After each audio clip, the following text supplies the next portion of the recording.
అరచేతిలో అఖండ విశ్వం breaking news 24/7. ఆయన ఆలోచనలో సరికొత్త భారతం దాగి ఉంది. ఆయన ఆశయం వెనుక స్వచ్ఛమైన సమాజం ఉంది, సరికొత్త విజయం ఉంది. అహోరాత్రులు కష్టపడి తన ఆలోచనలు ఆవిష్కరిస్తున్నాడు తెలుగు తేజం ఎన్ఆర్ఐ ఎంఎన్ఆర్ గుప్తా. ఏ దేశం ఎగినా తన దేశం కోసం నిరంతరం పరితపిస్తున్నాడు. సరికొత్త భారతాన్ని ఆవిష్కరించే బృహత్ ప్రణాళికను ఆవిష్కరిస్తూ అందరి ప్రశంసలు అందుకుంటున్న project management expert MNR Gupta. Breaking news 24/7 multi talented successful leader special focus మీకోసం.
అంకితభావం పట్టుదలతో సాధన చేస్తే విజయం నీ పాదాక్రాంతమవుతుందనే వివేకానందుని సూక్తికి నిలువెత్తు నిదర్శనం తెలుగు తేజం NRI MNR Gupta.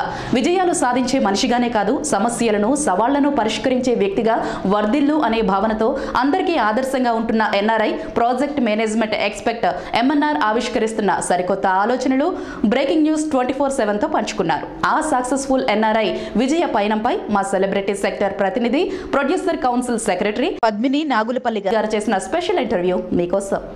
Welcome to breaking news 24/7. మన special NRI, prominent NRI, young and dynamic NRI, మన తెలుగు రాష్ట్రాలకి తెలుగు జాతికి ఖ్యాతిని తెచ్చినటువంటి ఎన్ఆర్ఐ ఎంఎన్ఆర్ గుప్తా గారు మన బ్రేకింగ్ న్యూస్ ప్రేక్షకుల ముందున్నారు. నమస్కారం ఎంఎన్ఆర్ గుప్తా గారు. బ్రేకింగ్ న్యూస్ ప్రేక్షకులకు నమస్కారం అండి. So special NRI, prominent NRI, eminent NRI. Can we know about yourself? నా పేరు ఎంఎన్ఆర్ గుప్తా అండి. 10th క్లాస్ వరకు తెలుగు మీడియంలో భీమవరంలో చదివాను. SCHBRM వరకు 10th కంప్లీట్ చేశాను. తర్వాత బీటెక్ సివిల్ SRK ఇంజనీరింగ్ కాలేజ్లో చదవడం జరిగింది. ఎంటెక్ ట్రాన్స్పోర్టేషన్ 98-2000లో NIT వరంగల్లో చేశానండి. సింబియోసిస్ ఇంటర్నేషనల్ యూనివర్సిటీలో బిజినెస్ మేనేజ్మెంట్ MBA కంప్లీట్ చేశాను. నేను గత 14 సంవత్సరాలుగా ఒమాన్లో వర్క్ చేస్తున్నానండి. మా అంకుల్ కూడా అబ్దుల్ కలాం గారితో పాటు ఈ త్రివేంద్రంలో వర్క్ చేయడం జరిగింది సీనియర్ సైంటిస్ట్ కింద. నాకు ఒక బాబు, మా వైఫ్ కూడా సివిల్ ఇంజనీర్, తన పేరు MNVS సాహిత్య. మా ఫాదరు మదరు అంతా భీమవరంలో ఉంటారు. అయితే మీరు మా భీమవరం బుల్లోడు ఎన్ఆర్ఐ అన్నమాట. ఓ సో స్పెషల్ అండి. భీమవరం చాలా ఫేమస్ అండి, అన్ని విషయాల్లో చాలా అది చాలా ప్రామినెన్స్ని పెట్టుకున్నది. అట్లాంటి ఎన్ఆర్ఐ మనతో పాటు ఇక్కడ ఉన్నారు. అయితే చాలామంది ఎన్ఆర్ఐస్ ఉన్నారండి, కానీ వాళ్ళకి మీకు ఉన్నటువంటి వైవిధ్యం ఏంటి? How you are different from other NRIs? అంటే ఫస్ట్ నుంచి కూడా ఏదో సాధించాలి, మన ఈ దేశం ప్రపంచంలో ఉన్నత స్థానంలో వెదగాలి అనే 20 ఏళ్ళ నుంచి ఒక ప్యాషన్తో నేను 25 ఇయర్స్ నుంచి కూడా పర్సనాలిటీ డెవలప్మెంట్ బుక్స్ కూడా ఒక 2000 పైగా చదివానండి. అందులో Stephen Covey, Norman Vincent Peale, ఈ నెపోలియన్ హిల్, ఇట్లా ప్రపంచ ప్రఖ్యాతి చెందిన వాళ్ళ ఇది కాకుండా చాలా training programs from US UK experts కూడా ఒమన్లో అటెండ్ అయ్యామండి. అది యాక్చువల్గా ఏంటంటే అది అందరికీ ఇయ్యరు, ప్రపంచవ్యాప్తంగా సెలెక్టెడ్ పీపుల్నే వాళ్ళు ఇస్తారు. అట్లా నేను వరల్డ్లో నెంబర్ 1 కంపెనీలో కూడా 7 ఇయర్స్లో చేయడం జరిగింది. పార్సన్ ఇంటర్నేషనల్లో, జాకబ్స్లో. అక్కడ మా కార్పొరేట్ టీమ్స్ US నుంచి వచ్చినప్పుడు కూడా ఆ స్పెషల్ ట్రైనింగ్స్ అవన్నీ ఇచ్చారు. అది కాకుండా సెల్ఫ్ ఎఫర్ట్, సెల్ఫ్ డెవలప్మెంట్ అనేది మనం స్వామి వివేకానంద రచనలతో స్ఫూర్తిని పొంది ఈ ప్రపంచంలో మనం ఆత్మవిశ్వాసంతో సాధించలేనిది ఏదీ లేదు అనే ఒక కాన్సెప్ట్ని మనము చేసుకుని ఏదైనా మనం ఒక విజయాన్ని సాధించాలంటే అహోరాత్రులు దాన్ని కష్టపడి అనుకున్నది సాధించే వరకు కూడా విరమించాలి. ఇలాంటి ఎన్నో పట్ల స్ఫూర్తితో చేయడం జరిగిందండి. ఎన్నో ఛాలెంజెస్ని ఫేస్ చేశాను ఈ 20 ఏళ్ల జర్నీలో. ఆల్మోస్ట్ 1 lakh hour ఎఫర్ట్, అంటే రోజుకి 12 to 18 hours ఎఫర్ట్ని కంటిన్యూస్గా పెట్టడం వల్ల ఈ రికగ్నిషన్ కానీ ఈ గుర్తింపు కానీ వచ్చింది. యాక్చువల్గా ఎంతోమంది మిత్రులు, వెల్ విషర్స్ ఇట్లా ఈ 20-30 ఏళ్లలో కూడా చాలా ప్రోత్సాహాన్ని కూడా అందించారు. ఎస్పెషల్లీ మా పేరెంట్స్ కూడా చాలా ప్రోత్సాహం ఉంది. ముందు నుంచి కూడా మా ఫాదర్కి ఏంటంటే తన కొడుకు ప్రపంచ స్థాయి, మా తల్లిదండ్రుల కోరిక కూడా చిన్నప్పటి నుంచి కూడా ప్రపంచ స్థాయిలో నేను టాప్గా ఎదగాలని ఎంతో మా అమ్మగారు మా నాన్నగారు కూడా చాలా ప్రోత్సాహం ఇచ్చారండి. మా అక్క కూడా బీటెక్ కంప్యూటర్స్, తన పేరు ఎంఎన్విఎస్ మాధవి, తన కూడా 20 years అబ్రాడ్లో ఉన్నారు. మా సిస్టర్, మా బ్రదర్ ఇన్ లా సిస్టర్ ఇద్దరు కూడా. సో వాళ్ళు కూడా నాకు చాలా మోటివేషన్ ఇచ్చారు.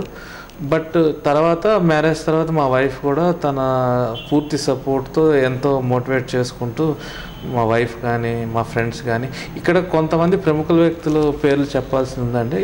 స్వర్గీయ SRKR engineering college principal Janardhan Reddy గారు, ఐఏఎస్సి బెంగళూరు. ఆయన నేను స్టూడెంట్గా ఉన్నప్పుడే పర్సనాలిటీ డెవలప్మెంట్ ప్రోగ్రామ్స్, లీడర్షిప్కి నన్ను బాగా మోటివేట్ చేసి 1995 నుంచే అప్పట్లో కాలేజీలో ఉన్నప్పుడే చేయడం జరిగింది. అక్కడ స్టార్ట్ చేసిన జర్నీ 20 ఏళ్ల క్రితం అదే కంటిన్యూ చేసుకుంటూ వచ్చాను. తర్వాత ఎన్ఐటి వరంగల్లో ప్రైమ్ మినిస్టర్, మన భారతదేశ ప్రైమ్ మినిస్టర్ అడ్వైజరీగా చేసిన ప్రొఫెసర్ చంద్రశేఖర్ గారు అప్పట్లో మాకు హెడ్ ఆఫ్ ద డిపార్ట్మెంట్గా ఉండేవాళ్ళండి ఎన్ఐటి వరంగల్లో చదివినప్పుడు. ఆయన ఈ ఫ్రాన్సిస్ క్రిస్టఫర్ గారు, ప్రొఫెసర్ గారు, ప్రొఫెసర్ రామ్మూర్తి గారు, ప్రొఫెసర్ సిఎస్ఆర్కే ప్రసాద్, వీళ్ళంతా కూడా ఎన్ఐటి వరంగల్లో చాలా మోటివేట్ చేశారు, చాలా సపోర్ట్ చేశారు. వాళ్ళు ఇచ్చిన ప్రోత్సాహంతో, అది కాకుండా డాక్టర్ ఎల్ఆర్ కడియాలి గారు, నేను ఒక 20-30 మంది పిహెచ్డీలతో వర్క్ చేశానండి. అది ఎంటెక్ ప్రాజెక్ట్లో కానీ, సెంట్రల్ రోడ్ రీసెర్చ్ ఇన్స్టిట్యూట్లో కానీ, డాక్టర్ నందా గారు ఐఐటి ఖరగ్పూర్, ఆయన ప్రోత్సాహంతో అప్పట్లో సిఆర్ఆర్ఐలో కూడా చాలా ప్రజెంటేషన్స్ ఇచ్చానండి సీనియర్ సైంటిస్ట్కి. ఎన్ఐటి వరంగల్లో ఇండస్ట్రియల్ ట్రైనింగ్లో ఢిల్లీ వెళ్ళినప్పుడు కూడా అట్లా అప్పట్లోనే ఇండియాలో ఎవరు చేయలేని వర్క్ చేయాలి ట్రాన్స్పోర్టేషన్లో అని చెప్పి నేను ఒక 2000 books, journals, MTech reports, PhD reports, US, UK, Australia, మొత్తం ప్రపంచవ్యాప్తంగా ఉన్న literature, highway design maintenance standard model అని వరల్డ్ బ్యాంక్ 160 కంట్రీస్లో చేసిన స్టడీని దాన్ని ఎంటెక్ థీసిస్ కింద తీసుకొని ఇండియన్ హిస్టరీలోనే మొట్టమొదటిసారి payment maintenance management system using HDM approach అనే ప్రాజెక్ట్ని నేను సబ్మిట్ చేయడం జరిగిందండి. ఇది డాక్టర్ జస్టో గారి దగ్గర నుంచి కూడా అవుట్ స్టాండింగ్ వర్క్ కింద అది ప్రశంసలు పొందింది. ఎంతోమంది అంతర్జాతీయ నిపుణుల ప్రశంసలు. డాక్టర్ జస్టో గారు ఫాదర్ ఆఫ్ ఇండియన్ హైవేస్. తర్వాత డాక్టర్ రాఘవాచారి గారు ఫాదర్ ఆఫ్ ఇండియన్ ట్రాన్స్పోర్టేషన్. ఆయన దగ్గర నేను ప్రాజెక్ట్ చేయడం జరిగింది. సార్ కూడా నాకు చాలా మోటివేట్ చేసేవాళ్ళు. సో తర్వాత నా ప్రాజెక్ట్ని ఎంటెక్ పాఠ్యాంశంలో పెట్టడం జరిగిందండి నా జూనియర్స్కి. అదొక విశేషమైన గౌరవం. అది అట్లాగా అది చాలా కష్టమైన సబ్జెక్టు ఆ ప్రాజెక్టు. దానికి కూడా 1 year చాలా ఎఫర్ట్స్ పెట్టి దాన్ని చేయడం జరిగింది. ఎందుకంటే ఇంతవరకు ఆ కాన్సెప్ట్ని ఇండియాలో ఎవరు చేయలేదు. అది ఇండియన్ కండిషన్స్కి అడాప్ట్ చేస్తూ ఒక మెథడాలజీని క్రియేట్ చేయడం జరిగింది. తర్వాత 2003లో నేను అబ్రాడ్కి వెళ్ళడం జరిగింది. అప్పటి నుంచి 14 years నుంచి అక్కడే ఉన్నాను. ఇప్పుడు ప్రస్తుతం ఒమాన్ దేశపు అధికార ప్రతినిధిగా సలాలా పోర్ట్ ప్రాజెక్ట్కి ఇన్ఫ్రాస్ట్రక్చర్ హెడ్గా ఉన్నానండి. సలాలా పోర్ట్ అంటే $20 billion పోర్ట్ అండి. అది ఒమాన్లో లార్జెస్ట్ పోర్టు, వరల్డ్లో కూడా one of the largest port in the world అనమాట. మామూలుగా ప్రభుత్వ ఆథరైజ్డ్ రిప్రజెంటేటివ్ ఆఫ్ గవర్నమెంట్ అంటే 55 to 65 years వాళ్ళకి ఇస్తారు. యుఎస్, యూకే, యూరోపియన్స్కే ఎక్కువ ఇస్తారు మెజారిటీ మొత్తం మిడిల్ ఈస్ట్ కంట్రీస్ అన్నింటిలోకి. నాకు 32 ఏళ్ళ ఏజ్కి ఒమాన్ గవర్నమెంట్ నా ప్రతిభని గుర్తించి ఈ అత్యంత ప్రతిష్టాత్మకరమైన పొజిషన్ని వాళ్ళు ఇవ్వడం ఆ ఒమాన్ దేశ ప్రజలకి, అధికారులకి, ఆ గవర్నమెంట్కి నా కృతజ్ఞతలు తెలుపుకుంటున్నాను. ఎందుకంటే ప్రతి అణువణువు ఈ 2003 నుంచి ఈ రోజు వరకు కూడా వాళ్ళు నన్ను బాగా హైలీ రెస్పెక్ట్ చేసి రిగార్డ్ చేసి most respected and valued professional in the country కింద వాళ్ళు ట్రీట్ చేయడం వల్ల ఎన్నో ప్రతిష్టాత్మకమైన ప్రాజెక్టులు ఒమాన్ చరిత్రలోనే నిలిచిపోయిన ప్రాజెక్టులని వాళ్ళు నాకు అప్పచెప్పారండి. ఆ అవకాశాలు ఇచ్చినందుకు వాళ్ళకి ఎప్పుడూ నేను కృతజ్ఞుడై ఉంటాను. అంటే ప్రతి చోట కూడా నేనే ఎంగేజ్ పర్సనాలిటీ అండి. నా కెరీర్ మొత్తంలో కూడా నాకు ఛాలెంజ్ అంటే ఇష్టము. అందుకోసమనే నేను ఒక ఇంటర్వ్యూలో కూడా ఒక CEO అడిగితే ఏం కావాలి నీకంటే ఛాలెంజ్ కావాలంటే ఆయన తీసుకెళ్ళి ఒక ప్రాజెక్ట్లో పెట్టాడు. అది అప్పటికే చాలా ఫెయిల్ అయిపోయిన ప్రాజెక్టు, చాలా ప్రాబ్లమ్స్తో సతమతం అయిపోతుంది. అంతా ఒక 25 మీటర్ ఫీట్లో ఆ పైల్స్ ఫౌండేషన్స్ అవన్నీ మల్టీనేషనల్ టీమ్స్తో ఉన్న దాన్ని నేను అప్పుడు నా ప్రాజెక్ట్ మేనేజ్మెంట్ ఎక్స్పర్టైజ్తో కేవలం 4 నెలల్లోనే ప్రాజెక్ట్ని ట్రాక్లోకి తీసుకొచ్చి కంప్లీట్ చేసడం జరిగిందండి. అది ఒమాన్ దేశపు రాజుగారి అడ్వైజర్ వచ్చి ఆ ప్రాజెక్ట్ని చూసి చాలా బ్రిలియంట్గా ఉంది, అద్భుతంగా ఉంది, బెంచ్ మార్క్ ప్రాజెక్ట్ కింద నిలిచిపోతుందని ఆ ఒమాన్ దేశపు అధికార ప్రతినిధులందరూ మెచ్చుకున్నారండి. అది ఫిషరీ హార్బర్ ప్రాజెక్ట్ అనమాట. అది నా జీవితంలో మరపురాని మధురమైన జ్ఞాపకంగా నిలిచిపోతుంది. ఎందుకంటే 40 ఏళ్ళ ఒమాన్ చరిత్రలో ఎన్నో ఫిషరీ హార్బర్ ప్రాజెక్ట్స్ జరిగి ఉండొచ్చు, కానీ దాన్నే ఒక బెంచ్ మార్క్ ప్రాజెక్ట్ కింద ఒక అంతర్జాతీయ స్థాయి ప్రమాణాలతో చేసినందుకు గాను ఆ టీం అంతా అప్రిషియేట్ చేశారు, ఏ విధమైన కామెంట్స్ లేకుండా. ఇలా కాకుండా నేను చేసిన మోస్ట్ ప్రెస్టీజియస్ ప్రాజెక్ట్స్లో ఏమంటే $20 బిలియన్ సోహార్ పోర్ట్ కూడా అది ప్రపంచంలోనే ఫాస్టెస్ట్ గ్రోయింగ్ పోర్ట్ కింద అవార్డు తీసుకున్నారండి ఆ పోర్ట్ వాళ్ళు. అది పోర్ట్ ఆఫ్ రోటర్డామ్, ప్రపంచంలోనే నెంబర్ 1 టాప్ పోర్ట్స్లో ఒకటైన రోటర్డామ్ వాళ్ళ కొలాబరేషన్తో ఒమాన్ గవర్నమెంట్ చేసిన అత్యంత ప్రతిష్టాత్మకమైన ప్రాజెక్ట్ ఒమాన్ హిస్టరీలోనే. అందులో ఆ ఇన్ఫ్రాస్ట్రక్చర్ డెవలప్మెంట్ 5 సంవత్సరాలు నేను చేసే అవకాశం నాకు గవర్నమెంట్ వాళ్ళు ఇచ్చారు. అందులో నేను 120 కిలోమీటర్ల రోడ్లు, 80 లక్షల క్యూబిక్ మీటర్ల ఎర్త్ వర్క్స్, స్ట్రీట్ లైటింగు, ఇట్లా యూటిలిటీస్ మొత్తం చాలా క్రిటికల్ ప్రాజెక్ట్ని సక్సెస్ఫుల్గా హ్యాండ్ ఓవర్ చేయడం జరిగిందండి. 10,000 మంది వరకు పనిచేసిన ఆ పోర్ట్లో నేను ఒక్కడనే 5 ఇయర్స్ కంటిన్యూస్గా వర్క్ చేసిన పర్సన్ అండి. ఎన్నో మల్టీనేషనాలిటీ, ఇందులో కూడా ఎంటైర్ టీంలోనే చిన్న వ్యక్తిని. ఆ ప్రాజెక్ట్ని సక్సెస్ఫుల్గా చేసినప్పుడు కూడా BBC వరల్డ్ వాళ్ళు కూడా నన్ను కవర్ చేయడం జరిగిందండి, BBC వరల్డ్ టీము. అందులో అదే కాకుండా ఒమాన్ గవర్నమెంట్ నుంచి కూడా ప్రశంసా పత్రాలను అందుకున్నాము. ఇంత అద్భుతమైన ప్రాజెక్ట్ సక్సెస్ అనేది కేవలం గుప్తా ప్రాజెక్ట్ నైపుణ్యం వల్ల అయ్యిందని చెప్పి ఆ ప్రాజెక్ట్ ఎవరైతే గవర్నమెంట్లో ముఖ్యులైతే ఎవరైతే ఉన్నారో వాళ్ళు కూడా లెటర్ని ఇవ్వడం జరిగిందండి. అలా లెటర్లు రావడం కూడా అరుదు. కాకపోతే ఏంటంటే అందులో చాలా ఛాలెంజెస్, ప్రతి నిమిషం ప్రతి 5 నిమిషాలకు ఒక ప్రాబ్లం వచ్చేది ఆ ప్రాజెక్ట్లో. అయినా కానీ దీన్ని ఎలా అయినా సక్సెస్ఫుల్ చేయాలి అని ఆ ప్రాబ్లమ్స్ అన్నిటినీ ఒక్కొక్కటి సాల్వ్ చేసుకుంటూ ముందుకెళ్ళి దూసుకొని వెళ్ళి దాన్ని డే అండ్ నైట్ వర్క్ చేసి మనం చేయడం జరిగిందండి. ఇప్పుడు అది ఫైనాన్షియల్ హబ్ అయిపోయిందండి. సోహార్ పోర్ట్ అనేది ఒమాన్ దేశానికి చాలా అత్యంత కీలకమైన పాత్రను పోషిస్తుంది. ఈరోజు సోహార్ పోర్ట్ అనేది ఇప్పుడు ఉన్న ఒమాన్ పోర్టులోకి వెళ్ళా కూడా అక్కడ 10 లక్షల చెట్లను తగలబెట్టడం జరిగింది. అప్పుడు ఆ సీ కోస్ట్లో అవన్నీ తీసేసి ఆ పోర్ట్ని మేము కేవలం 5 సంవత్సరాల్లోనే ఇంత వరల్డ్ క్లాస్ ఇన్ఫ్రాస్ట్రక్చర్ని డెవలప్ చేయడం జరిగింది. తర్వాత ఇప్పుడు ఒమాన్ సౌదీ హైవే అత్యంత ప్రతిష్టాత్మకమైన ప్రాజెక్టు. ఇప్పుడు ఈ ప్రాజెక్టులన్నీ కూడా ఒమాన్ ప్రభుత్వానికి అత్యంత కీలకమైన ప్రాజెక్టులు, నెంబర్ 1 పొజిషన్లో ఉన్న ప్రాజెక్టులు. నార్మల్గా ఇవన్నీ కూడా విదేశీయులకే ఇస్తారు, Europeans, US UK expert, Qatar కానీ ఈ బహ్రెయిన్, కువైట్, ఈ అన్ని చోట్ల కూడా. బట్ ఈ ఒమాన్ సౌదీ హైవే దానికి కూడా గవర్నమెంట్ వాళ్ళు నా ప్రతిభను గుర్తించి దానికి హెడ్గా నన్నే పెట్టడం జరిగిందండి.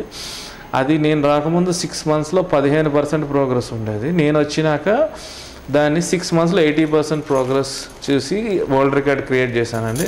నేను చేసిన ప్రాజెక్ట్లో కూడా ఎన్నో వరల్డ్ రికార్డ్స్ బ్రేక్ అయినాయి.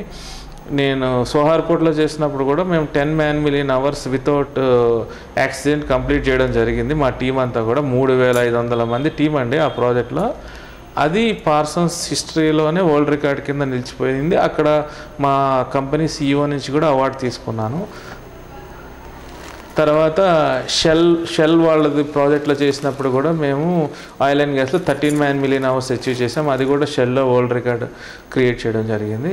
ఇంకొకటి ఏంటంటే భారతదేశానికే గర్వకారణమైన ఒక అద్భుతమైన విషయం, ఒమాన్ గవర్నమెంట్ సౌదీ అరేబియాతో టెక్నికల్ కోఆర్డినేషన్ మీటింగ్కి ప్రాజెక్ట్ మేనేజ్మెంట్ ఎక్స్పర్ట్గా నన్ను ఎంపిక చేయడం జరిగిందండి. నా క్యాలిబర్ చూసి ఒక మంత్రి స్థాయి వ్యక్తులు నార్మల్గా వెళ్ళే మీటింగ్కి వాళ్ళు నన్ను చేయడం అనేది నాకు ఈ దేశానికి ఇచ్చిన అరుదైన అపురూపమైన గౌరవంగా భావిస్తున్నాను.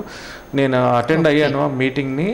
అటెండ్ అయ్యి అది కూడా ఆ మీటింగు ఒమాన్కి ఫేవరబుల్గా కంప్లీట్ చేయడం జరిగింది. ప్లస్ ఆ ప్రాజెక్ట్ కూడా మేము సౌదీ కన్నా ముందే కంప్లీట్ చేసామండి. ఒమాన్ గవర్నమెంట్కి అది చాలా ఛాలెంజింగ్ ప్రాజెక్టు. ఇసుక తుఫాన్ల మధ్య ఎముకలు కొలికే చలిలో కనీసం అక్కడ ఎలక్ట్రిసిటీ ఉండదు, వాటర్ ఉండదు, అన్నీ బయట నుంచి 400 కిలోమీటర్ల దగ్గర నుంచి తెచ్చుకోవాలి. అన్ని ఛాలెంజెస్ని దాటుకుంటూ మొత్తం టీంని మోటివేట్ చేసుకుంటూ నడిపిస్తూ చాలామంది వెళ్ళిపోయారు చేయలేమని. అయినా కానీ మిగతా వాళ్ళంతా కూడా మీరున్నారు, మీతోనే మేము అని నాతో పాటు ఉండి ఆ టీం అంతా కూడా మేము ఆ ప్రపంచ స్థాయి ఇన్ఫ్రాస్ట్రక్చర్ని డెవలప్ చేశాము. అక్కడ ఉన్న బోర్డర్ వాళ్ళు కానీ ఆ ఒమన్ ప్రభుత్వ అధికారులు అందరూ కూడా దాన్ని ఎప్రిషియేట్ చేశారు. ప్రపంచవ్యాప్తంగా కూడా ఒమన్కి బాగా గుర్తింపు తీసుకొచ్చింది. సౌదీ అరేబియా అనేది one of the top economy in the world. ఎందుకంటే ఆయిల్ రిజర్వ్స్ వాళ్ళకు ఉన్నంత రిజర్వ్స్ ఎవరికి లేవు. అయినా కానీ అంత కంట్రీని బీట్ చేసి మేము చేశాము అంటే ఆ టీం వర్క్ని నేను లీడర్గా ఉండి నడిపించి చేయడం జరిగింది. అది కూడా ఒక అచీవ్మెంట్. ఇప్పుడు నేను చేస్తున్న ప్రాజెక్ట్లో కూడా 6 monthsలో 60% ప్రోగ్రెస్ ఇవ్వడం ద్వారా దోఫా రీజన్ రికార్డ్స్ అన్ని 7 మినిస్టర్లు, ఒక 2 డిప్యూటీ చీఫ్ మినిస్టర్లు, మన ప్రీతం ముఖ్యమంత్రి చంద్రబాబు నాయుడు గారితో 2 సార్లు కలవడం జరిగింది. సో అవన్నీ కూడా వాళ్ళు ఇంప్లిమెంట్ చేస్తున్నారు చాలా మటుకి. ఇప్పుడు దాన్ని ఇప్పుడు మేము చేసిన చోట ఒమన్లో కూడా కొన్ని వేల లక్షల కోట్ల ఇన్వెస్ట్మెంట్ను గవర్నమెంట్ అట్రాక్ట్ చేసుకున్నారు. అది మేము అక్కడ పనిచేసి వచ్చాం కాబట్టి ఇక్కడ కూడా అదే ఇన్వెస్ట్మెంట్ని మేము తీసుకురావడానికి కావాల్సిన పూర్తి సహాయ సహకారాలను as a project management expert కింద ఈ 2 రాష్ట్రాలకి యాజ్ ఎ తెలుగువాడిగా మళ్ళీ ఇండియన్ గవర్నమెంట్కి కూడా అందించడానికి సిద్ధంగా ఉన్నామని కూడా ప్రపోజల్ని గవర్నమెంట్కి పెట్టడం జరిగిందండి. గుజరాత్ గవర్నమెంట్ వాళ్ళు కూడా అప్రిషియేట్ చేశారు. ప్లస్ ఇండియన్ గవర్నమెంట్ కూడా విశ్వభారత్ అనే కాన్సెప్ట్, అంటే ప్రపంచంలోనే మొట్టమొదటిసారి విశ్వభారత్ అంటే ఇండియా సూపర్ పవర్ ఎట్లా అవ్వాలనేది మోడీ గారికి కూడా సబ్మిట్ చేసామండి. అందులో కొన్ని ఐడియాస్ కూడా ఇంప్లిమెంట్ చేయడం జరిగింది. ప్రాజెక్ట్ మేనేజ్మెంట్, ఈ proactive project management, integrated transportation planning అనేది ప్రపంచంలోనే మొట్టమొదటిసారిగా నేను డెవలప్ చేసిన కాన్సెప్ట్. దీనివల్ల ఏంటంటే ప్రాజెక్ట్ ఫాస్ట్ ట్రాక్లో కంప్లీట్ అయితే డిలేస్ మినిమైజ్ అయితే గవర్నమెంట్కి 1000 కోట్లు మిగులుతాయి అన్నమాట. Hard working, sincerity, dynamic personality, దేశానికి ఏదైనా చేయాలని మన తెలుగు గడ్డ మీద పుట్టి గల్ఫ్ కంట్రీకి వెళ్ళి ట్రాన్స్పోర్ట్ స్పెషలైజేషన్లో, ట్రాన్స్పోర్ట్ మేనేజ్మెంట్లో ఎంతో ఎక్స్పీరియన్స్ సంపాదించినటువంటి ఎంఎన్ఆర్ గారు ఇప్పుడు మనతో ఉన్నారు. మన బ్రేకింగ్ న్యూస్ 24/7తో ఆయన వ్యూస్ అన్నిటిని షేర్ చేస్తున్నారు, ఎక్స్పీరియన్స్ షేర్ చేస్తున్నారు. నాట్ ఓన్లీ ఎక్స్పీరియన్స్, ఆయన వివిధ దేశాల నుండి ఇన్వెస్టర్స్ని తీసుకొచ్చి మన బంగారు తెలంగాణలో కూడా తను కూడా పాలు పంచుకోవాలని, తను కూడా ఒక బ్రిక్ కావాలని, దాన్ని అప్లిఫ్ట్ చేయాలని ఎంతో ఉత్సాహంతో ఉన్నారు, ఉత్సుకతో ఉన్నారు. అటువంటి ఎన్ఆర్ఐ ఎంఎన్ఆర్ గుప్తా గారు మన బంగారు తెలంగాణకి ఏ విధంగా బాట వేస్తారు, దాన్ని ఏ విధంగా అభివృద్ధి స్వాదంలో తీసుకెళ్తారు, వేరియస్ కంట్రీస్ నుంచి, యూకే నుంచి, అదర్ కంట్రీస్ నుంచి డిఫరెంట్ వేరియస్ సెక్టార్స్ పీపుల్ని తీసుకొచ్చి మన బంగారు తెలంగాణలో కూడా ఆయన పాలు పంచుకోవాలని ఎంతో ఉత్సుకతో ఉన్నారండి. దాని గురించి మనం ఎంఎన్ఆర్ గారిని అడిగి తెలుసుకుందాం. ఎంఎన్ఆర్ గారు, మీ అభిప్రాయం తెలపండి. బంగారు తెలంగాణ కోసం గౌరవ ముఖ్యమంత్రి వర్యులు శ్రీ కల్వకుంట్ల చంద్రశేఖరరావు గారు, కేటీఆర్ గారు, కవిత గారు ఒక యజ్ఞంలో, ఒక తపస్సులో ఈ తెలంగాణ ప్రజలకి చేస్తున్న ఇది చూసి నేను ఇన్స్పైర్ అయ్యి ఉడతా భక్తిగా నా నాలెడ్జ్, నా ఎక్స్పర్టైజ్ని కూడా నేను ఈ రాష్ట్రానికి ఉపయోగిద్దాం. ఎంతైనా నేను ఆంధ్ర తెలంగాణ అనే ఫీలింగ్ నాకు లేదండి. నేను కేవలం తెలుగువాడిని మాత్రమే. ఎప్పుడైనా ఎక్కడైనా తెలుగు ప్రజలకి నా సపోర్ట్ అనేది ఏ రోజైనా ఉంటుంది. 40 ఏళ్ల నుంచి అదే కాన్సెప్ట్ ఫాలో అయ్యాను. అందుకోసం అని చెప్పి నేను చాలా దేశాల ఇన్వెస్టర్స్తో కూడా మాట్లాడడం జరిగింది. తెలంగాణలో ఉన్న అవకాశాలను కూడా వాళ్ళతో విస్తృతంగా చర్చించి వాళ్ళని మోటివేట్ చేసి ఒక 2 డెలిగేషన్ కూడా నేను తీసుకొచ్చానండి. Oman, Kuwait, United Arab Emirates, Germany నుంచి కూడా తీసుకొచ్చాము. లేటెస్ట్ టెక్నాలజీని, ఇన్వెస్ట్మెంట్ని రెండింటిని ఈ గవర్నమెంట్కి అందించి, ఈ గవర్నమెంట్ కూడా ఇప్పుడు మన ప్రపంచ బ్యాంక్ ర్యాంకింగ్లో కూడా ఇప్పుడు ఆంధ్ర తెలంగాణ 2 జాయింట్గా నెంబర్ 1గా నిలిచాయి ఈ ర్యాంకింగ్స్లో. అది నాకు సంతోషం. బట్ ఏంటంటే ఇన్వెస్ట్మెంట్స్ తీసుకురావడానికి కావాల్సిన నెట్వర్క్ 20 నుంచి 30,000 మంది పీపుల్ నెట్వర్క్ నాకు ఉంది. ఎందుకంటే ఈ 60 పైగా ప్రాజెక్టులు నేను ఇన్ఫ్రాస్ట్రక్చర్ ప్రాజెక్ట్స్లో ఇన్వాల్వ్ అయ్యి ఉన్నాను. ఒమన్ గవర్నమెంట్కి సంబంధించి డిజైన్, సూపర్విజను, ఫ్రీ ఫీజిబిలిటీ టెండర్స్ సంబంధించి. దానివల్ల ఎంతోమంది ఇన్వెస్టర్లు వాళ్ళే నన్ను కాంటాక్ట్ చేయడం జరిగింది. ప్రపంచవ్యాప్తంగా ఎన్నో వేల కోట్ల ఇన్వెస్ట్మెంట్లు వాళ్ళు వేరే చోట చేయడం, ఒమన్లోను వేరే కంట్రీస్లోను. అప్పుడు నేను వాళ్ళకి తెలంగాణని కూడా రికమెండ్ చేయడం జరిగింది. గవర్నమెంట్ తన సహకారాన్ని అందిస్తే దీనికి సాధ్యమైనంత వరకు మ్యాక్సిమం ఇన్వెస్ట్మెంట్స్ ఈ రాష్ట్రానికి తీసుకురావడానికి నేను సాయశక్తిలో నేను చేస్తున్న కృషిని కంటిన్యూ చేస్తానని చెప్తున్నానండి. ఎందుకంటే ఈ ఫారిన్ ఇన్వెస్టర్స్తో డీలింగ్ అంతా కూడా చాలా ప్రొఫెషనల్గా, ఒక సిస్టమేటిక్గా, ప్రాసెస్ ఓరియంటెడ్గా ఉంటుంది. సో దాంట్లో నాకు విశేషమైన అనుభవం ఉంది కాబట్టి ఆ మొత్తం అనుభవాన్ని అంతా కూడా గవర్నమెంట్కి ఉపయోగించడానికి నేను సిద్ధంగా ఉన్నానండి. అందుకే ఆ బంగారు తెలంగాణ నేను గవర్నమెంట్ సబ్మిట్ చేసిన ప్రపోజల్లో కూడా ఆ మెథడాలజీని కూడా ఎట్లా అప్రోచ్ అవ్వాలి, ఇన్వెస్టర్ని వాళ్ళతో దానికి ప్రజెంటేషన్ ఎట్లా ఉండాలి, మనం ఎట్లా చేస్తే ఇన్వెస్టర్స్ మనకి అట్రాక్ట్ అవుతారు అనేది కూడా అన్నీ చర్చించడం జరిగిందండి. ఇప్పుడు టెక్నికల్గా కూడా గవర్నమెంట్కి కావాల్సిన మొత్తం గైడెన్స్ అంతా కూడా నేను ఇవ్వడానికి సిద్ధంగా ఉన్నాం. ఎందుకంటే ఒమన్లో కూడా $50 బిలియన్ పైగా ఇన్వెస్ట్మెంట్స్ నేను చేసిన ప్రాజెక్ట్స్లోనే అక్కడ అట్రాక్ట్ అవ్వడం జరిగింది. ఫస్ట్ ఇన్వెస్ట్మెంట్స్ కావాలంటే ప్రపంచ స్థాయి ఇన్ఫ్రాస్ట్రక్చర్ అనేది డెవలప్ అవ్వాలండి. ఆ ప్రపంచ స్థాయి ఇన్ఫ్రాస్ట్రక్చర్ డెవలప్ అవ్వాలంటే ఒక ప్రాజెక్ట్ మేనేజ్మెంట్ ఎక్స్పర్ట్ గైడెన్స్ అనేది చాలా అవసరం. అంతర్జాతీయ స్థాయిలో ఎక్స్పీరియన్స్, నాలెడ్జ్, ఎక్స్పర్టైజ్, ఎక్స్పోజర్ ఉన్న వ్యక్తులు ఆ ప్రాజెక్టులని అంతర్జాతీయ స్థాయి ప్రమాణాల్లో పూర్తి చేసినప్పుడు మాత్రమే ఇన్వెస్టర్లు అక్కడి నుంచి వచ్చి ఇక్కడ ఇన్వెస్ట్ చేయడానికి ఉత్సాహం చూపిస్తారండి. ఇది చాలా ఫండమెంటల్ పాయింట్ ఇన్ఫ్రాస్ట్రక్చర్ డెవలప్మెంట్ అనేది. అందుకే బంగారు తెలంగాణలో కూడా ఆ proactive project management, integrated transportation planning కాన్సెప్ట్ను ఉపయోగించి ఈ భాగ్యనగరాన్ని విశ్వనగరంగా ఎట్లా చేయాలి, తెలంగాణని ఎలా గ్లోబల్ బ్రాండ్గా చూపించాలి అనేది కూడా నేను సూచించడం జరిగిందండి. సీఎం గారు ఎన్నోసార్లు టీవీ ఛానల్స్లో చెప్తున్నారు, ఎన్ఆర్ఐలు ముందుకు రండి, మేము ప్రోత్సహిస్తామని. తప్పకుండా ఆయన పిలుపుకి నేను స్పందిస్తున్నానండి. సీఎం గారు పిలిస్తే ఖచ్చితంగా ఇప్పుడు ఫిబ్రవరిలో కూడా ఈ ఇన్వెస్టర్స్ వస్తున్నారు యుఎస్ నుంచి కూడా. నేను వాళ్ళతో కూడా ఆల్రెడీ మాట్లాడడం జరిగింది. సో పత్రికా ముఖంగానే, మీడియా పరంగానే నేను సీఎం గారికి రిక్వెస్ట్ చేస్తున్నాను, మీరు ఈ విషయంలో సపోర్ట్ ఇస్తే కనుక మేము ఖచ్చితంగా ఆ ఇన్వెస్టర్ని తెలంగాణలో ఇన్వెస్ట్ చేయడానికి మ్యాక్సిమం మా శాయశక్తిలో కృషి చేసి దాన్ని సక్సెస్ చేస్తామని చెప్పి చెప్తున్నామండి.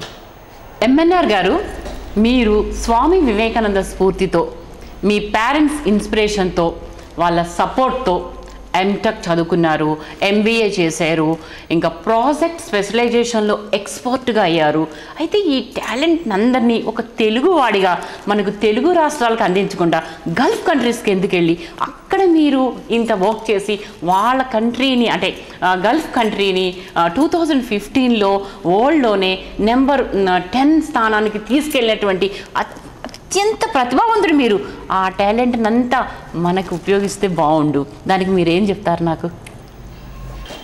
మేడం, ఈ దేశం మీకేమి ఇచ్చింది అనే కానీ ఈ దేశానికి మీరు ఏమి ఇచ్చారనే కాన్సెప్ట్తోనే నేను 20 ఏళ్ళ నుంచి ఉన్నాను. అందుకే 2002లో కూడా చంద్రబాబు నాయుడు గారికి development of transportation as per vision 2020 అనేదాన్ని నా 5 years రీసెర్చ్ ఎఫర్ట్ని చీఫ్ మినిస్టర్ గారికి ఇవ్వడం జరిగిందండి. మన ప్రీతం ముఖ్యమంత్రి గారు అందులో ఉన్న కాన్సెప్ట్ అన్నింటినీ ఇమీడియట్గా ఇంప్లిమెంట్ చేసి 200 BOT ప్రాజెక్ట్స్ని స్టేట్ మొత్తం ఇంప్లిమెంట్ చేయడం జరిగింది.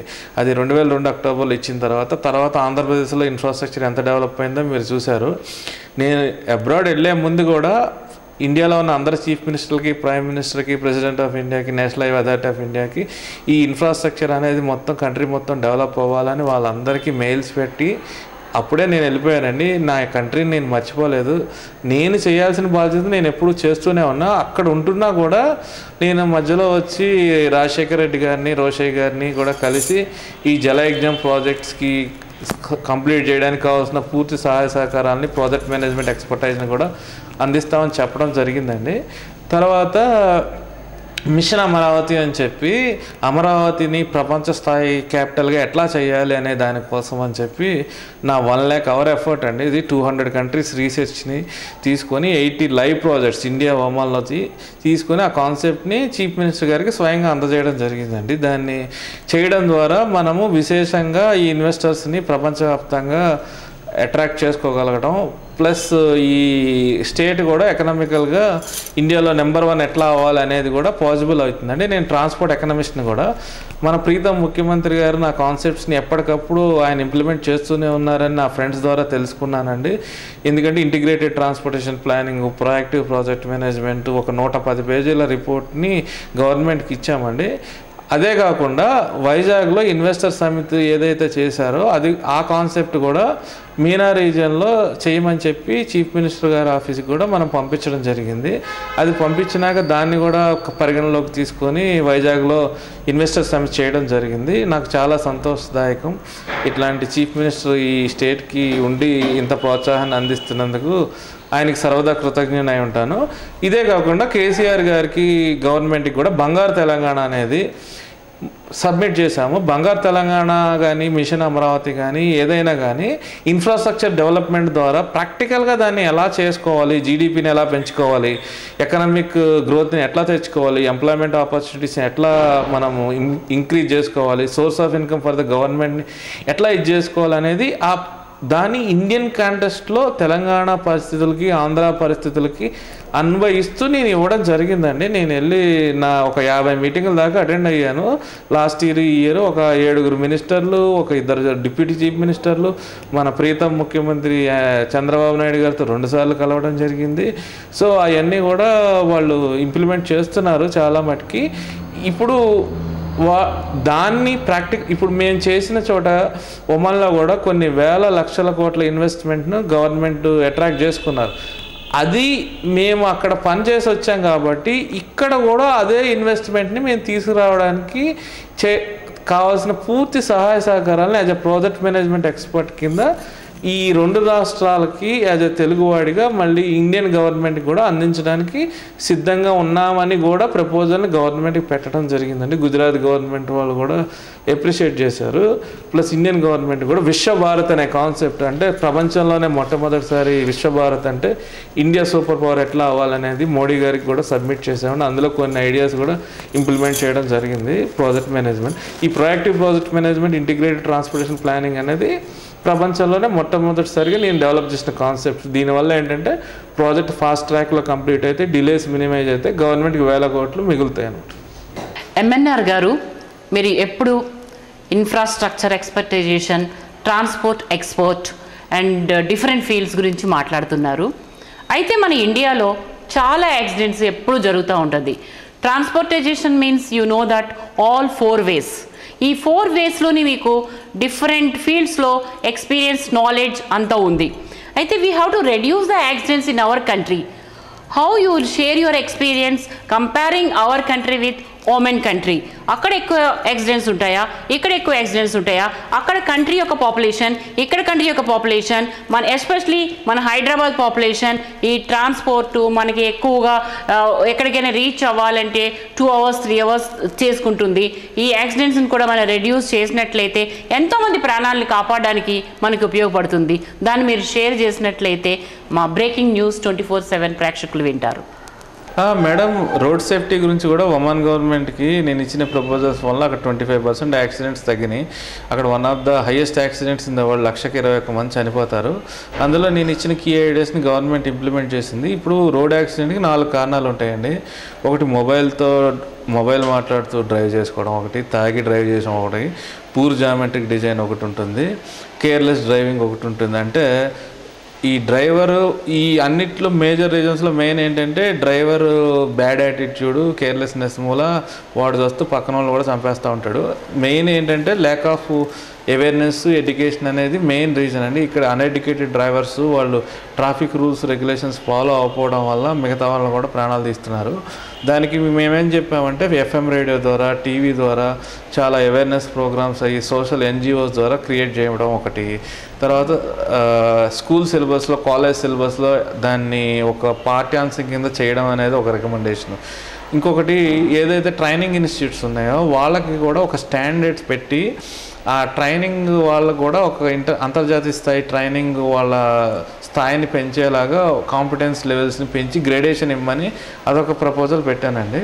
ఎందుకంటే ఇప్పుడు నేర్పేవాడికి వస్తే కదా ముందు నేర్చుకునేవాడు నేర్చుకునేది, అక్కడ కూడా అందుకని ఆ ఎక్స్పర్టైజ్ అనేది డ్రైవర్ ట్రైనింగ్ ఇన్స్టిట్యూట్ ద్వారా ఇప్పించాలి. అందరు డ్రైవర్స్కి కూడా డ్రైవర్ ట్రైనింగ్ ఇన్స్టిట్యూట్లు ఎవరైతే ఉంటారో వాళ్ళందరికీ కూడా అక్కడ ట్రాఫిక్ సేఫ్టీ ఇన్స్టిట్యూట్ అని ఉంటుంది, దాని ద్వారా స్పెషల్ ట్రైనింగ్ ఇప్పిస్తే ఆ నాలెడ్జ్ ఎన్హాన్స్మెంట్తో వాళ్ళు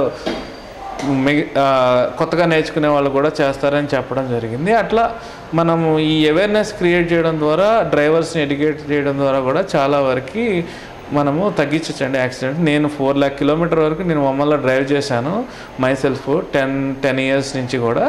సో మోస్ట్ ఇంపార్టెంట్ ఏంటంటే మనం డిఫెన్సివ్ డ్రైవింగ్ అనేది చేసుకోవాలి, ప్రొయాక్టివ్ డ్రైవింగ్ అనేది చేసుకోవాలి. అంటే ఎదుటి వాళ్ళు ఎట్లా డిఫెన్సివ్ డ్రైవింగ్ అంటే ఎదుటివాడు ఎట్లా చేస్తున్నాడు అనేది అబ్జర్వ్ చేసుకుంటూ డ్రైవింగ్ మనం చేసుకోవడమే డిఫెన్సివ్ డ్రైవింగ్. ఈ కాన్సెప్ట్లో కనుక మనం వెళ్తే కనుక ఖచ్చితంగా హైదరాబాద్లో ట్రాఫిక్ సమస్య కూడా కంట్రోల్ చేయొచ్చు. ప్రజల్లో చైతన్యం రావాలండి, ఎందుకంటే ముందు ట్రాఫిక్ రూల్స్ రెగ్యులేషన్స్ని స్ట్రిక్ట్గా ఫాలో అవ్వాలి అనే ఒక సామాజిక స్పృహ వాళ్ళకి వచ్చినప్పుడు అందరికీ విన్స్ ఇచ్చినాయి, అందరూ టైంకి వెళ్తారు. ఎందుకంటే ఒకళ్ళు ముందు వెళ్ళిపోవాలని ఆత్రంలో 10 మందికి లేట్ చేస్తూ వాళ్ళు లేట్ అవుతారు. ఇక్కడ నేను అబ్జర్వ్ చేసింది ఏంటంటే ఒక సిస్టము ప్రొసీజర్ లేకుండా traffic science road marking lacking ఉందండి. స్టాప్ లైన్స్ లేవు, రోడ్ స్టడ్స్ లేవు. అంతర్జాతీయ స్థాయి ప్రమాణాలతో ఉండాల్సిన నగరంలో ఇవి ఉండడం అనేది చాలా అవసరం అండి. దీనికి ఇంటర్నేషనల్ కోడ్స్ కూడా ఉన్నాయి. రోడ్ మార్కింగ్ ఎంత గ్యాప్లో పెట్టాలి, ఏ type of signs, information signs లేవు, డైరెక్షన్ సైన్స్ లేవు, అంటే ప్రాపర్ సైన్స్ అంటే ఎన్ని ఉండాలో అన్ని లేవు. సో అవన్నీ కూడా గ్యాప్స్ వల్ల కూడా చాలా యాక్సిడెంట్స్ అవుతున్నాయి. స్పీడ్ లిమిట్స్ పెట్టాల్సిన అవసరం ఉంది. ఈ కంట్రోలింగ్ మెజర్స్ ఇదంతా కూడా చేసుకుంటే ఇంకా ట్రాఫిక్ మేనేజ్మెంట్ ఇంకా చక్కగా చేయొచ్చండి. మెయిన్ ప్లేసుల్లోనే నేను సెక్రటరేట్ దగ్గర కూడా చూసిన రోడ్స్ మీద రోడ్ మార్కింగ్ ఎక్కడ లేదు. ఆ రోడ్ మార్కింగ్ లేనప్పుడు లేన్ డిసిప్లిన్ అనేది ఉండదు ట్రాఫిక్ మేనేజ్మెంట్లో. So it is very difficult to control the traffic అనమాట. ఇమీడియట్గా ప్రతి చోట కూడా సిటీ మొత్తం రోడ్ మార్కింగ్ చేయడము, ఆ ట్రాఫిక్ సైన్స్ ఏదైతే ఉన్నాయో రెగ్యులేటరీ సైన్స్, కంట్రోల్ సైన్స్ అన్నీ కూడా పెడితే బాగుంటుంది. దానికి సంబంధించి కూడా ఎక్కడెక్కడ ఏం చేయాలనేది కూడా I can able to guide the government. MNR గారు ఎప్పుడు projects, achievements, dedication, we have to do something to the country and to the people అంతేనా? రిక్రియేషన్ ఏమైనా ఉందా, లేకపోతే సోషల్ యాక్టివిటీస్ ఏమైనా ఉన్నాయా? ఎప్పుడు మీరు మా భీమవరం 1,00,000 మంది జనాభా నుంచి వచ్చాను అని చెప్తారు. అదే భీమవరానికి మీరు ఒక ఎన్ఆర్ఐగా ఇంత సాధించిన తర్వాత ఏం చేశారండి, ఏం చేయబోతున్నారు? మేడం, ఆంధ్ర కోసం మిషన్ అమరావతి అని చంద్రబాబు నాయుడు గారికి సబ్మిట్ చేయడం జరిగింది. తర్వాత సిఆర్డీఏ వాళ్ళు కూడా అమరావతి డ్రైనేజ్ ప్లాన్స్ చేయమంటే అది కూడా సజెస్ట్ చేశాము. తర్వాత విజయవాడ కనకదుర్గ ఫ్లైఓవర్ది కూడా ఫాస్ట్ ట్రాక్ ఎట్లా చేయాలి అని లాస్ట్ ఇయర్ అడిగితే నేను వెళ్ళినప్పుడు దానికి కూడా సలహాలు సూచనలు ఇచ్చాను. అది సక్సెస్ఫుల్గా కంప్లీట్ చేయడానికి నేను ఇచ్చిన ఎన్నో సూచనలు మిషన్ అమరావతి కోసం ఇంటిగ్రేటెడ్ ట్రాన్స్పోర్టేషన్ ప్లానింగ్ అవన్నీ కూడా అమరావతి మాస్టర్ ప్లాన్లో పొందుపరచడం జరిగింది. అది కాకుండా ఒక 100 మందికి పైగా తెలుగు వాళ్ళకి నేను ఉద్యోగ అవసరాలను ఫ్రీగా అందించడం జరిగింది. 400-500 మంది వర్కర్స్ కానీ ఇది కానీ ఒక తెలుగు వాళ్ళలో ఒక యూనిటీ తీసుకురావడానికి కూడా చాలా కృషి చేశాను. అంతకుముందు నేను రాకముందు మిడిల్ ఈస్ట్లో 400-500 మందితో ప్రోగ్రామ్స్ జరిగాయి. నేను ఆర్గనైజేషన్ కమిటీ మెంబర్గా కూడా 10 నుంచి 20 ఈవెంట్ల వరకు నేను పార్టిసిపేట్ చేయడం జరిగింది. అందులో 3,000 పైగా పార్టిసిపేట్ చేసిన సందర్భాలు ఉన్నాయి. బాలకృష్ణ గారు, కోట శ్రీనివాస గారు, శివాజీ గారు, జొన్నవెత్తుల గారు వీళ్ళందరినీ కూడా తీసుకొచ్చి ప్రోగ్రామ్స్ చేశాము. బాలకృష్ణ గారు కూడా చాలా హ్యాపీ కూడా ఫీల్ అయ్యారు. భీమవరంలో కూడా అక్కడ స్కూల్స్కి సపోర్ట్ చేశామండి. అక్కడ ఎడ్యుకేషన్ స్కూల్స్కి వాళ్ళకి కూడాను. ఇప్పుడు ప్రస్తుతం ప్రపంచ Aryavysya మహాసభకి middle east north Africa చైర్మన్గా ఉన్నాను. ఆల్ ఓవర్ ద వరల్డ్ మొత్తం ఎన్ఆర్ఐ కోఆర్డినేటర్గా ఉన్నాము. అందులో కూడా కమ్యూనిటీ పరంగా కూడా బ్లడ్ ఈ ఎడ్యుకేషన్కి హెల్ప్ చేయడం సో మెనీ ఇది మేము కమ్యూనిటీకి కూడా చాలా రకాల సేవా కార్యక్రమాలని మేము వ్యామ్ ద్వారా కూడా చేస్తున్నాము. స్కూల్స్లో పిల్లల్ని ఎంపవర్ చేయడం ఇట్లాంటి కార్యక్రమాలు కూడా మేము చేపడుతున్నాం. ఈ విజయ సూత్రం ఏంటంటే కృషి, దీక్ష, పట్టుదల ఉంటే ఎవరైనా ఏదైనా సాధించవచ్చు. బట్ ఏంటంటే చాలామంది నేను అబ్జర్వ్ చేసిన ట్రెండ్ ఏంటంటే యూత్ అనేది అదొక వరం. ఆ టైంలో మీరు ఆ టైంని మీరు జాగ్రత్తగా యూజ్ చేసుకుంటే ప్రొడక్టివ్గా ఫోకస్డ్ వేలో ఏదైనా మనం సాధించుకోవచ్చండి. చాలామంది 90% నా గురించి అవతల వాళ్ళు ఏమనుకుంటారో అదే మదన పడిపోతూ ఉంటారు. అది కాదండి, you focus on your goals. ఎవరేమనుకుంటారు అనేది కాకుండా మనం చేసే పని లాజికల్గా ఉందా, చేసే దాంట్లో సెన్స్ ఉందా అనేది ఒకటి పెట్టుకొని, క్లారిటీ ఆఫ్ ద గోల్ అంటే స్పష్టమైన ఒక లక్ష్యాన్ని మనం పెట్టుకొని అది వచ్చే వరకు నిరంతరం శ్రమించండి. ఇంకొకటి వచ్చి చాలామంది రిజల్ట్ గురించి ఆలోచిస్తూ మొదలు పడిపోతారు. గెలుస్తామో గెలవమో, వస్తుందో రాదో, అవన్నీ వద్దండి. నేనైతే కేవలం ప్రయత్నం మీద మాత్రమే ఫోకస్ పెడతాను అంతే. రిజల్ట్ వస్తుందా రాదా అనేది కూడా నేను ఆలోచించను. ఎందుకంటే మనము ప్రయత్నం అనేది చేసేది కరెక్ట్గా ఉంటే రిజల్ట్ ఆటోమేటిక్గా వస్తుంది. దాని గురించి మనం అంత ఇదేయాల్సిన అవసరం కూడా లేదు. ఇంకొకటి ఏంటంటే అందరూ ఎలా గెలవాలని ఆలోచిస్తారు, నేను ఎలా ఓడిపోకూడదని ఆలోచిస్తాను. కాబట్టి అదే ఇప్పుడు నా ఈ టైం ద్వారా నేను నా సక్సెస్ సీక్రెట్స్ని మీతో షేర్ చేసుకునే చాలా వేల మంది కూడా సక్సెస్ అయ్యారు. నాతో పాటు అసోసియేట్ అయిన వాళ్ళు ఎంతోమంది టాప్ పొజిషన్కి వెళ్ళారు, వరల్డ్ సీఈఓల కింద, ఎండీల కింద. సో ఈ ఐడియాస్ ఇవన్నీ కూడా మీకు కూడా ఉపయోగపడతాయని చెప్పి నేను కూడా అనుకుంటున్నాను. ఈ అవకాశాన్ని ఇచ్చిన సతీష్ గారికి, ఈ 24/7 బ్రేకింగ్ న్యూస్ ఛానల్కి, పద్మిని నాగుల్పల్లి గారు, producer council, the most dynamic women in Telangana state with her impressive అచీవ్మెంట్స్కి నేను కృతజ్ఞతలు తెలుపుకుంటున్నానండి. ఇట్లాంటి ఛానల్స్ కావాలండి. ఎందుకంటే సమాజంలో మార్పు రావాలి అంటే ఇట్లాంటి వినూతనమైన ఆలోచనలతో ఇన్నోవేటివ్గా ఉండే ఛానల్స్ అవసరం ఎంతైనా ఉంది. So I wish this channel all the best. రాబోయే కాలంలో ఖచ్చితంగా ఇది నెంబర్ 1 అవుతుంది అనడంలో ఏ విధమైన సందేహం లేదు. కీప్ రాకింగ్ అండి, keep moving, and all the best for 24/7 viewers also. United states of America వెళ్ళినటువంటి మన తెలుగు వాళ్ళకి అక్కడ ఎన్నో అసోసియేషన్స్ ఉన్నాయి, వాళ్ళకి సపోర్ట్ చేస్తూ ఉంటారు. ఎన్నో అంటే తానా, ఆట, అలా తెలుగు అసోసియేషన్స్ చాలా సపోర్టివ్గా ఉన్నాయండి. అయితే గల్ఫ్ కంట్రీస్కి వెళ్ళేటప్పుడు మన తెలుగు వాళ్ళు చాలా ఇబ్బందులు పడుతున్నారు, చాలా ఇక్కట్లకు లోనవుతున్నారు. అక్కడ ఒక్కొక్కసారి వాళ్ళ జాబ్స్ను కూడా పోగొట్టుకొలుగుతున్నారు. అప్పుడు ఇండియాకి తిరిగి రావాలంటే కూడా చాలా ప్రాబ్లమ్స్ని ఫేస్ చేస్తున్నారు. ఇట్లాంటి వాళ్ళకి ఎటువంటి అసోసియేషన్స్ గల్ఫ్ కంట్రీస్లో ఉన్నాయి, దానికి మీరు ఏ విధంగా సపోర్ట్ చేస్తున్నారు? Please explains to our viewers అండి. ఒమన్లో Indian social club Telugu wing, తర్వాత Indian social club affiliate to Indian embassy ఉందండి. నేను లాస్ట్ 11 years నుంచి మెంబర్గా ఉన్నాను. దాని ద్వారా కూడా మేము చాలా అవేర్నెస్ ప్రోగ్రామ్స్ అవన్నీ కండక్ట్ చేస్తూ ఉంటాము. ఏపీ ఎన్ఆర్టీలో కూడా, ఏపీ నాన్ రెసిడెంట్ తెలుగు సొసైటీలో కూడా నేను మెంబర్గా ఉన్నాను. తర్వాత ఇదే కాకుండా ఇక్కడ మెయిన్ వచ్చేసి lack of awareness of the procedures అండి. ఏజెంట్స్ చేసే మోసాలని అర్థం చేసుకోకుండా బ్లైండ్గా నమ్మి ఫ్లైట్ ఎక్కడం అనేది కరెక్ట్ కాదండి. దానికి మెయిన్ ఏంటంటే government of India, government of Telangana, ఆంధ్రప్రదేశ్లు కూడా ఆ ఓవర్సీస్ మ్యాన్ పవర్ కార్పొరేషన్ నుంచి awareness campaigns through TV, radio ద్వారా ఇవ్వడం అనేది కరెక్ట్ ప్రొసీజర్ అండి. నా సిన్సియర్ సజెషన్ ఏంటంటే ఒట్టి మాటలని ఫ్లైట్లు ఎక్కద్దండి.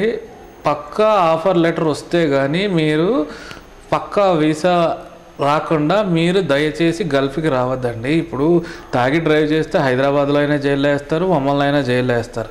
ఇప్పుడు మనం కరెక్ట్ ప్రొసీజర్ ఫాలో అవ్వకుండా ఇప్పుడు ఒక లేబర్కి 20,000 30,000 రూపాయలు శాలరీ ఇస్తారనగానే నమ్మేసి ఫ్లైట్ ఎక్కడం అనేది కరెక్ట్ కాదు. మీరు ఇట్లాంటి ఆఫర్స్, ఇట్లాంటి దొంగ ఏజెంట్స్ మీ దగ్గరకు వచ్చినప్పుడు గవర్నమెంట్ వాళ్ళు టామ్కామ్ అని పెట్టి ఉన్నారు, Telangana overseas man power corporation అని చెప్పి. దాని ద్వారా రిక్రూట్మెంట్, అథెంటికేటెడ్ రిక్రూట్మెంట్ అండి. అలాగే Andhra Pradesh overseas man power corporation ఉంది. లేదా ఈ 24/7 ఛానల్ ద్వారా మీరు సతీష్ గారిని, ఆయన టీంని అప్రోచ్ అవ్వండి. దానికి కావాల్సిన గైడెన్స్ని కూడా ఒక ప్రోగ్రామ్ని మీకోసం మేము చేస్తాము. అది చాలామంది ఏంటంటే ఆఫర్ లెటర్స్ లేకుండా విజిట్ వీసాని, ఎంప్లాయ్మెంట్ వీసా అనుకొని చెప్పి ఫ్లైట్ ఎక్కేస్తున్నారు. అది అక్కడ రూల్స్ చాలా స్ట్రిక్ట్గా ఉంటాయండి. మళ్ళీ చెప్తున్నాను, అది ఆ గవర్నమెంట్ తప్పు కాదు. అది ఏ దేశం నుంచి వచ్చి మీరు ఇల్లీగల్గా స్టే చేసినా 30 రోజులు స్టే అంటే 30 రోజులే స్టే చేయాలి. విజిట్ వీసా అంటే విజిట్ వీసా, టూరిస్ట్ వీసా అంటే టూరిస్ట్ వీసా, బిజినెస్ వీసా అంటే బిజినెస్ వీసా. మీకు ఎంప్లాయ్మెంట్ వీసా అనేది ఆ గవర్నమెంట్ ఇష్యూ చేసిందా లేదా అనేది ఫస్ట్ చెక్ చేసుకోండి. రెండోది, మీకు ఇష్యూ చేసిన కంపెనీ లెటర్ హెడ్ మీద మీకు ఆఫర్ లెటర్ వచ్చిందా లేదా అనేది సెకండ్ చెక్. థర్డ్ చెక్ మీకు తెలిసిన వాళ్ళ ద్వారా ఆ కంపెనీ గురించి ఎంక్వైరీ చేసుకోండి, ఆ దేశాల్లో పనిచేసే వాళ్ళ గురించి. ఈ రకంగా మీకు ఏదైనా సహాయ సహకారాలు కావాలంటే నేను అందిస్తాను. నాకు 20 నుంచి 30,000 మంది వరకు నెట్వర్క్ ఉంది మిడిల్ ఈస్ట్ కంట్రీస్ అన్నిట్లో కూడా.